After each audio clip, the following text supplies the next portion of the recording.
days into office, President Biden is yet to hold a press conference, which is the longest stretch of time to kick off an administration in at least a century.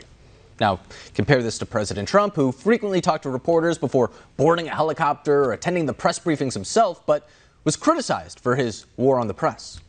White House Press Secretary Jen Psaki was asked about this lack of transparency. As all of you know, the president takes questions several times a week.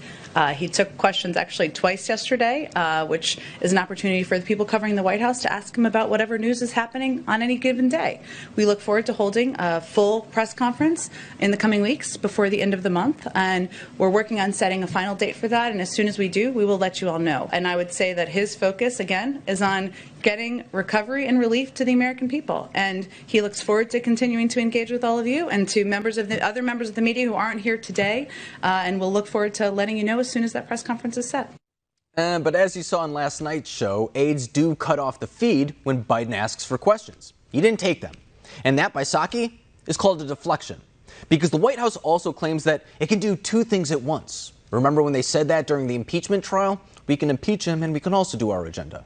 But it's not as if there aren't major questions that the American people and many lawmakers are demanding answers for, especially on very important issues in this country.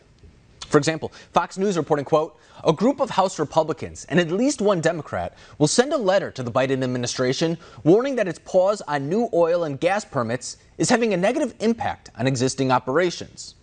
And that's not even the immediate concern, as there's currently a surge of migrants taking place at the southern border, something the White House refuses to even acknowledge.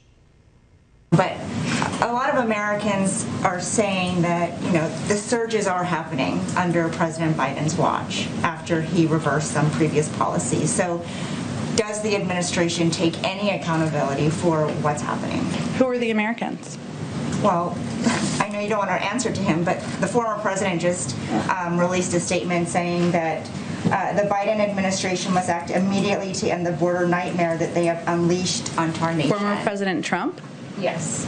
We don't take our advice or counsel from former President Trump on immigration policy, which was not only inhumane but ineffective over the last 4 years. We're going to chart our own path forward, and that includes treating children with humanity and respect and ensuring they're safe when they cross our borders.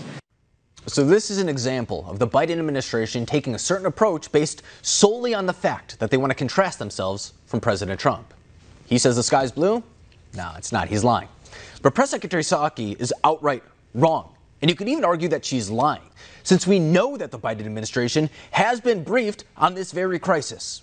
Axios reporting this week, quote, a briefing scheduled for President Biden this afternoon outlines the need for 20,000 beds.